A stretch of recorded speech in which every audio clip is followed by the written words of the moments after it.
ठीक है, प्रोत्साहित कर लीजिए अब हम। ठीक है। उसके बाद जब पोस्ट किया, कुछ दिनों के बाद हमारे ये इस रैली को पुलिस की सहमति से इसको रद्द किया गया कि नहीं, यहाँ नहीं करने देंगे। दूसरा मैंने पोस्ट किया था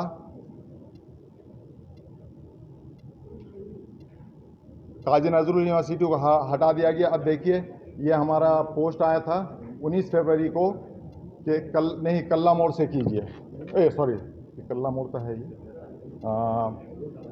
ये पोस्ट आया था 25 फरवरी को, NH2 शीतला मोड़ से NH2 करबाला मोड़ तक करने देंगे। पुलिस ने कहा था वहाँ पे खतरा है, पुलिस को रिपोर्ट मिली थी कि खतरा है। प्रोत्साहित कर लीजिए मुका समय से। तो जो हमारा काजी नजरुल यूनिवर्सिटी से काजी नजरुल बाग तक यानी हार्डन रोड तक था, उसको पुलिस ने हमारी सहमति से कि यहाँ पे कुछ हमें खबर है, कुछ रिपोर्ट है, दंगा हो सकता है, दंगा से बचने के लिए, चूँकि हमारी रैली शांतिपूर्ण थी, हमने उसे बदल दिया स्पेस। उसके बाद फिर हमारी उस स्पेस को भी पुलिस ने चेंज कराया और हमने उस को वेबल IT पार्क में फाइनल किया था जनसभा के रूप में, जो 29 फरवरी 29 का महीना था ना, 29 फरवरी को रात में उसको समतल किया गया और वहाँ पर ये हुआ, जिसको ये पवन कुमार अपने स्टेटमेंट में कह रहा है कि 3 जगह जो रैली का स्थल 2 जगह बदला गया, वो इसलिए कि उस जगह को हमने इन्फॉर्मेशन पुलिस को दिया था कि इस पर बम मारकर दंगा फैलाया जा सकता है, नरसंहार होगा तो शहर पूरा जलेगा। उस जलते हुए शहर को बचाने के लिए हम न फंस जाएं, उसके अनुसार हम न फंस जाएं, इसलिए ऐसा किया था। ठीक है। दूसरी बात, अब ये सूचना 3 लोगों के पास थी कि शहर को जलाना चाहता है कौन,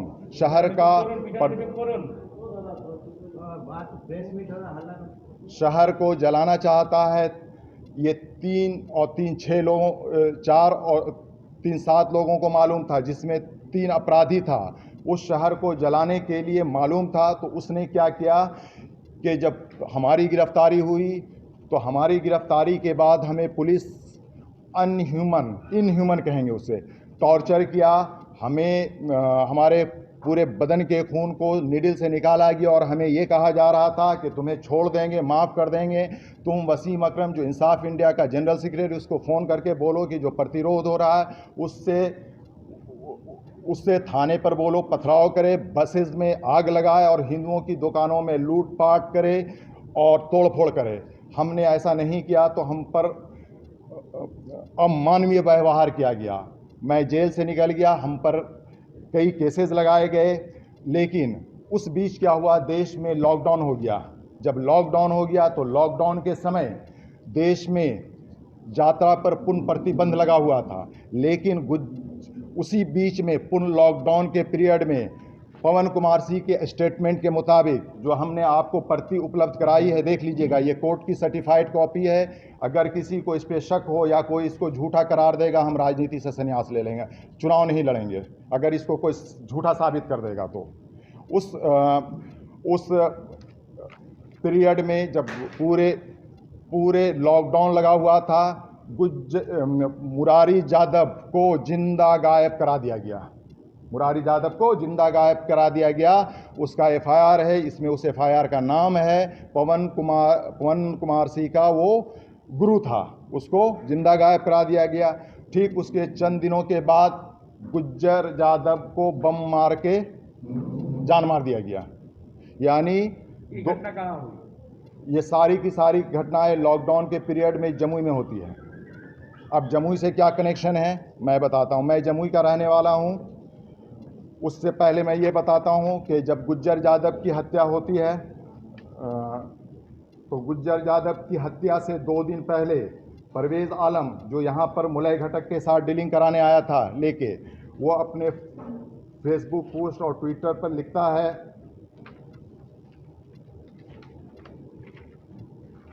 कि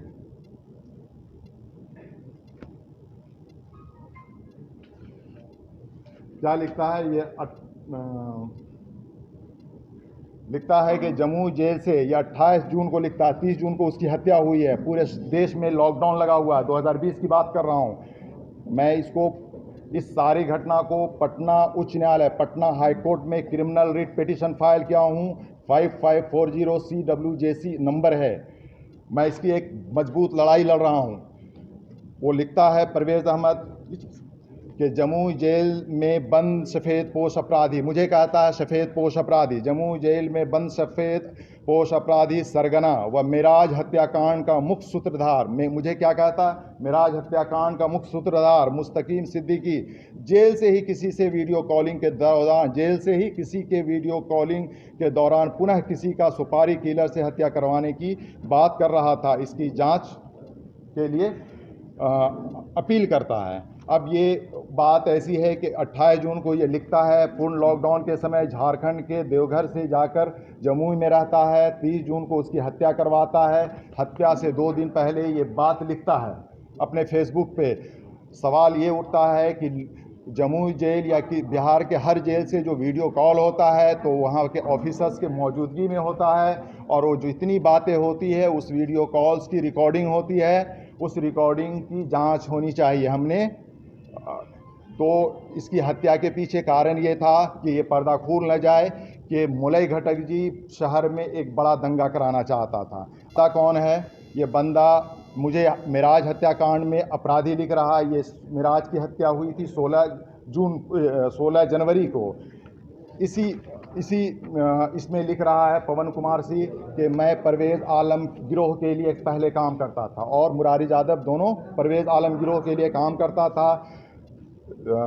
मधुपुर के एसडीओ नंदलाल जी की हत्या कराने के लिए इसने हमें दबाव दिया। हम लोग जब हत्या एसडीओ समझ रहे हैं ना, हाँ, सब डिविजनल ऑफिसर्स की ये हत्या करवाना चाहता था। चूँकि उनसे रंगदारी मांगा था, बोला था कि हम नहीं देंगे। उसकी एफआईआर भी कॉपी है और उसी में आपको मेंशन है इसमें जो एफआईआर है। अब इस बयान के आधार पर कई खुलासे उसने किए हैं। उसमें यह भी खुलासा किया है कि परवेज़ आलम ने ही हमारे द्वारा 5 लाख रुपया दिलाकर मेराज की हत्या कांड करवाया है। हमारे गिरोह से 6 लाख रुपया देकर मेराज की हत्या करवाया है। लेकिन मामला ऐसा है कि जब हम CA NRC का आंदोलन कर रहे थे, यहाँ पर हमारी लोकप्रियता बढ़ रही थी। मंत्री मुलई घटक को ऐसा एहसास होने लगा कि कहीं कोई लीडरशिप ना उभर जाए, और ये जो इनके पास जो भीड़ है रेल पार में, ये भीड़ जो है सच्चाई न जान जाए, इसकी किसी भी तरह हत्या हो जाए, एक ऐसा शहर में दंगा हो जाए कि 100 साल तक लोग, एक कम्युनिटी के लोग सर उठाकर बात नहीं कर पाए। इस दंगे के पीछे क्या कारण था? सरकार क्या चाहती थी कि शहर में विकास के नाम पर हसीन सपने दिखाकर आई और दंगे कराकर लोगों का मुंह चुप कराना चाहती थी। हम इस बात को आपको इसलिए आज खोल रहे हैं कि आज बंगाल जो है चुनावी समर में है। चुनावी समर में हर जगह अपने गार्जियन को हर विधानसभा से चुना जा रहा है। हमारे यहाँ का भी एक गार्जियन है जो पहले के दंगों में इन्वॉल्व रहा है, जैसा कि मीडिया की खबरों से उसे कहा जा रहा है दंगा मास्टर। लेकिन मेरे पास ऐसी सबूत है कि ये दंगा कराना चाहता था। जिस लोगों को दंगे के लिए पैसे दिया था उसकी भी हत्या इन्होंने करवा दिया और हमें फर्जी मुकदमा में फंसाया, और ऐसा फंसाया कि शायद हम अब जेल से नहीं निकल पाएंगे। इनका ये काला चिट्ठा है। आप तमाम पत्रकार बंधु से हमारी गुजारिश है कि मैं ज़मीनी संघर्ष से उठा हुआ हूँ। मेरा कोई गॉडफादर नहीं है। हमने संघर्ष में अपने 15 साल से ज़्यादा अपनी पेशे को छोड़कर और संघर्ष में गुजारा है, चाहे वो दलितों पर हो, चाहे क्या बोलते हैं लेखकों पर हमले हों, चाहे किसी भी वैचारिक लोग हों। इवेन यहाँ पर एक थाना प्रभारी सालानपुर का हत्या होता है, हम उसके घर बोलपुर जाते हैं, उसकी आवाज़ भी उठाते हैं। हर तरह से हम हर लोगों के साथ खड़े हुए हैं, लेकिन हमें ख़त्म करने के लिए, हमें बदनाम करने के लिए साजिशें रची गई, और फाइनली ये हुआ कि मुस्तकीम सिद्दीकी को बम मार के उड़ा देंगे, और इनके साथ जो सहयोगी हैं उसको बम मार के उड़वा देंगे, और इसका पूरा का पूरा ठिकरा जाएगा कि RSS का सरसंघचालक आया था, उसने ये षड्यंत्र रच दिया। इसकी जांच के लिए मैं तो आवेदन दे चुका हूं, केसेस हैं, और जैसे ही चुनाव खत्म होगा हम कलकत्ता हाई कोर्ट में इस मुद्दे को लेकर जाएंगे। इसलिए दो कारण मैंने कहा दिया। 18 तारीख जो होता है, 18 अप्रैल आज है, 18 तारीख को इन्होंने हमें अरेस्ट करवाया था। ठीक है, चुनाव से पहले इसलिए कि गार्जियन चुने ऐसे को कि नशेड़ी ना हो, वो सूद में पैसे को लुटाने वाला नहीं हो, शहर को जलाने वाला नहीं हो, शहर को खुद जलाए और दूसरे पर उसका ठिकरा फोड़े। ऐसी आवाम को मालूम होनी चाहिए, चूँकि ये ऐसा वक्त है, पहले इसका खुलासा करते तो आवाम भूल जाती। आवाम को ये समय है खुलासा करने के लिए, इनके चेहरों को लाने के लिए। ये काला चेहरा किस शक्ल में है कि हम जैसे लोगों को जो समाज के लिए अपना 15 साल दिए हैं, उसको मरवाने के लिए, जो इंसाफ की लड़ाई लड़ रहा था, जो हमारी माँ बहनें आकर दिन भर बैठी रहती थी, रात रात पे हमारे नौजवान भाई रहते थे, एक इंसाफ की पीसफुल लड़ाई लड़ते थे, उस पर बम मार के उसके जीवन को खतरे में डालना चाहता था। 2020 में डेफिनेटली रहेंगे। मैंने आज इसलिए किया कि हमें लगातार दबाव दिया जा रहा था कि मैं बैठ जाऊं, मुझे लगातार धमकियां दी जा रही थी। मैंने लगभग 12 letter chief electoral officer West Bengal को लिखा है, मैंने चीफ इलेक्शन कमीशन को लिखा है, कि इवन फेसबुक पर लिखा जा रहा है कि मुस्तकीम सिद्दीकी का विकेट गिरा दो। ये सारी इन्फॉर्मेशंस अगर आप चाहेंगे हम मेल कर देंगे। हमने एक ग्रुप आज रात में क्रिएट किया, उसमें हम भेज सकते हैं। अगर किसी को ज़रूरत हो कोई भी डॉक्यूमेंट्स, मैं जो भी तथ्य रख रहा हूँ एविडेंस के साथ रख रहा हूँ। मैं अब दोबारा बोल रहा हूँ कि अगर हमारे किसी भी एविडेंस को अगर कोई भी नकार देगा ऑफिशियली, ये आप जाइए, इसमें डेट जगह सब लिखा हुआ है, आप उसकी कॉपी निकालिए, रजिस्टर्ड से निकालिए, मैच कीजिए। अगर इसमें थोड़ा भी झूठ होगा हम चुनाव नहीं लड़ेंगे, और नहीं तो ऐसे लोगों को चुनाव में बायकॉट करना चाहिए। धमकियां फोन से आया, नहीं मतलब तो कौन लोग दे रहे हैं? कौन? उनके गुंडे, पाले हुए गुंडे। उन गुंडों का नाम बताएंगे तो वो मुलई घटक के गुंडे, मुलई घटक के टीएमसी के गुंडे। उस गुंडे का नाम बनाएंगे, वो हाईलाइट हो जाएगा, बड़ा गुंडा बन जाएगा। उसकी क्या, वो तो जा रहा है। मैंने चीफ इलेक्टोरल ऑफिसर एसडीएम को, इवन जब मेरी नॉमिनेशन हो गई, स्क्रूटनी हुई, तो स्क्रूटनी के दिन टीएमसी का रिप्रेजेंटेटिव बोलता है कि मेरे 4 अलग अलग जगहों से, देखिए कितना झूठ, व्हाट्सएप से यूनिवर्सिटी के पढ़े हुए टीएमसी के एक्सपर्ट्स, एडवोकेट है वो, नाम नहीं बताऊंगा उसका, चूँकि आप जाके एसडीएम साहब से पूछ सकते हैं, जो आरओ है, मेरे सामने कह रहा है इनके 4 स्टेट के वोटर कार्ड हैं। क्या है? 4 स्टेट के वोटर कार्ड। मैंने कहा एसडीएम को कि मेरे पास सिर्फ और सिर्फ आसनसोल उत्तर विधानसभा का वोटर कार्ड है, मैं सिर्फ और सिर्फ आसनसोल उत्तर विधान। लेकिन ये लोग एक दूसरा जो है, एक फालतू बंदा जिसका समाज में कोई इज्जत नहीं है, कब किसको गाली दे देगा, मुंह में क्या रखता है, उससे एक क्लेम करवाया, एक एप्लीकेशन दिया। हमने जवाब दिया कि हमारे पास सिर्फ ये वोटर है।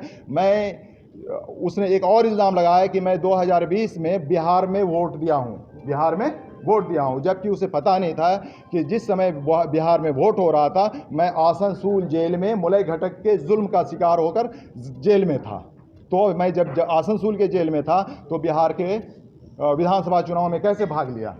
तो ये सारी चीज़ें हैं, इनकी खुल के आ गई है। इनका एक बड़ा पर्दा ये आ गया है कि आसनसोल में एक बड़े आंदोलन को दबाने के लिए, ये उस पर बम मारने के लिए, और जब बम मारने वाला फेल हो गया तो उसकी हत्या करवा दिया।